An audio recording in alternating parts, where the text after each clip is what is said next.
இடஒதுக்கீடு போராட்டம் 23 பேர் உயிர் தியாகம் செய்து விட்டார்கள்.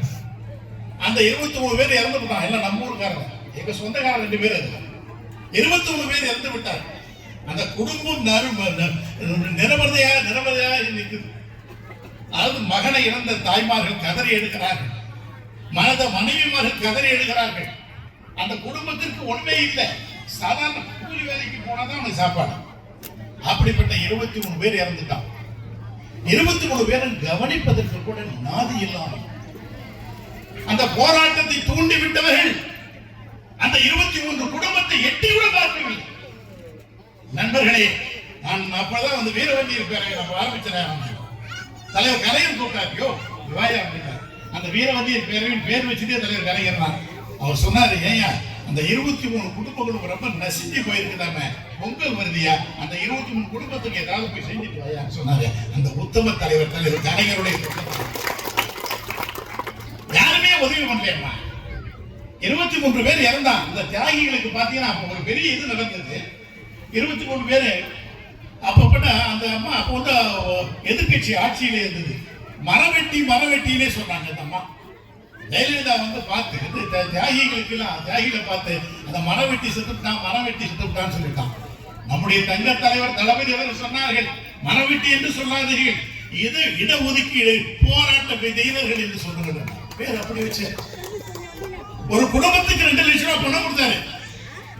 அவங்களுக்கு பென்ஷன் இன்னைக்கு 23 குடும்பத்துக்கு பென்ஷன் வருதுமா. அது கொடுத்தது தலைவர் கலைஞர். அது உதவி சொல்லி யாரு செய்வா? இதை தூண்டி விட்டீர்களே, இந்த போராட்டத்தை தூண்டி விட்டீர்களே. ஏதாவது ₹1 ஒரு குடும்பத்திலே இருக்கிறவங்களுக்கு ஒருத்தருக்கு ஒரு வேலை வாங்கி கொடுத்திருப்பீர்களா? எதை கேட்டு வாக்குகள் கேட்க வருகிறீர்கள்? வாக்குகள் கேட்பதற்கு எங்களை தவிர உலகத்தில் யாருக்குமே இது கிடையாது. இந்த கட்சிக்கே வந்து ஒரு பொதுச் செயலாளரை ஒரு வண்டியரை வந்து முதல்ல நியமிச்சிருக்காங்க. உலகத்தில் எங்க வாங்க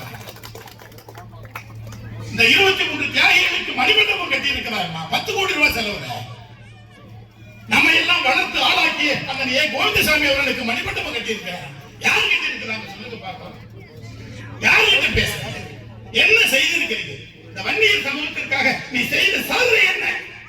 என்னுடைய தலைவர் கலைஞர் அவர்கள் 2004 இது வந்து எலெக்ஷன் வந்துருது. எலெக்ஷன் வந்த உடனே மந்திரி சபையில மந்திரி போடணும் யாராரு போடணும்னு சொல்லிட்டு அப்பொழுது ராமதாஸ் வந்து கேட்கிற, இது மாதிரி வந்து எப்படியாவது வந்து மந்திரி போடணுமே, எப்படியாவது என் பையனை போடணும்ல அப்படின்னு சொல்லிட்டு அப்ப பக்கத்துல இருக்கிறவங்களாம் சொன்னாங்க, இல்ல அவங்க பையன் வந்து எம்பி ஆகலையே, அன்புமணி அப்பெல்லாம் எம்பி ஆகல.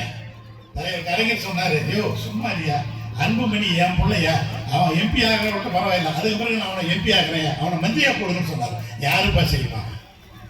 எங்களை எதிர்த்து நிக்கலாமா? நீங்க திராவிட முன்னேற்ற கழகத்தை எதிர்த்து நிக்கலாமா? நம்மை விட இதை விட செய்த யாரு? இங்க உட்கார்ந்திருக்கான பொன்முடி முதலாக ஒரு வைஸ் சான்சலர், துணைவேந்தர், முதலாக வன்னியரை துணைவேந்தராக ஆக்கியதே பொன்முடி தானே. சமூகத்தில் யாருப்பா செஞ்சார்? சமூகத்திற்கு என்ன செய்திருக்கிறீர்கள்? எத்தனை பேருக்கு என்ன வேலை வாய்ப்பை உருவாக்கி தந்திருக்கிறீர்களா? அல்ல எத்தனை குடும்பத்துக்கு என் குடும்பம் யாருக்கு எரியுமனா? அந்த 23 பேர் உயிரிழந்து தியாகி. நம்ம ஊர்ல விக்கிரமாண்டியில் மட்டும் கிட்டத்தட்ட 6 பேர் செத்து போயிருக்கிறாங்க. 6 பேருடைய குடும்பம் ததும்பி இருந்துருமா, கண்ணீர் விட்டு அழுது.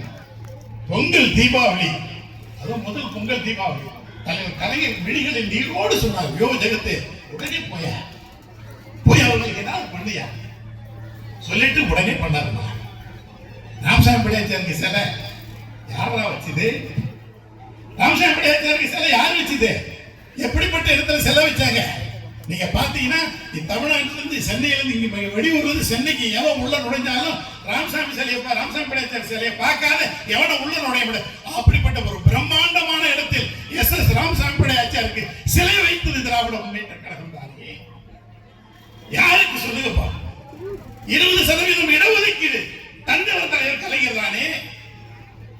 உண்மையிலப்பா போன எலெக்ஷன்ல நம்ம தளபதி வந்தாரு, இது மாதிரி என்ன இடஒதுக்கீடு தியாகிகளுக்கு மணிமண்டபம் கட்டணும், கோயில்சாமிக்கு ஒரு மணிமண்டபம் கட்டணும்னு சொன்ன உடனே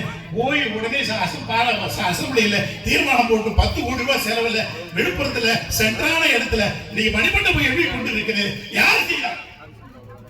நீங்க என்ன செய்திருக்கிறீங்க நல்ல சொல்லுங்க. பட்டியலிட்டுக் கொண்டே போகலாம். அவளை பற்றி பேசுவதற்கு ஒண்ணும் தேவையில்லை. எங்க போனாலும் அவளை பற்றி பேசுறோம். எங்களை பற்றி பேசுவதற்கு என்ன தகுதி இருக்கு? மரம் வெட்டின்னு சொன்னாங்களாப்பா, அவங்களோட கை கொண்டீங்களாப்பா. இடஒதுக்கீடு யாரால தர உங்களால கொடுக்க முடியுமா? 10% சும்மா அவசரத்தில் அள்ளி தெளிச்சுட்டு போயிட்டான். அதை சட்டப்பூர்வமாக சொல்லிட்டு நம்முடைய தங்க தலைவர் தளபதி அவர்கள் டெல்லியில இருக்கிற உயர் நீதிமன்றத்தில் உச்ச நீதிமன்றத்தில் இருக்கிற பெரிய பெரிய வக்கீல் எல்லாரும் வரவழைச்சு உங்க பேசிட்டு இருக்காங்க. யார் செஞ்சு இதெல்லாம் பாராட்ட வேண்டாமா? இங்கே நம்ம சிவசங்கரன் யாரு, நான் யாரு?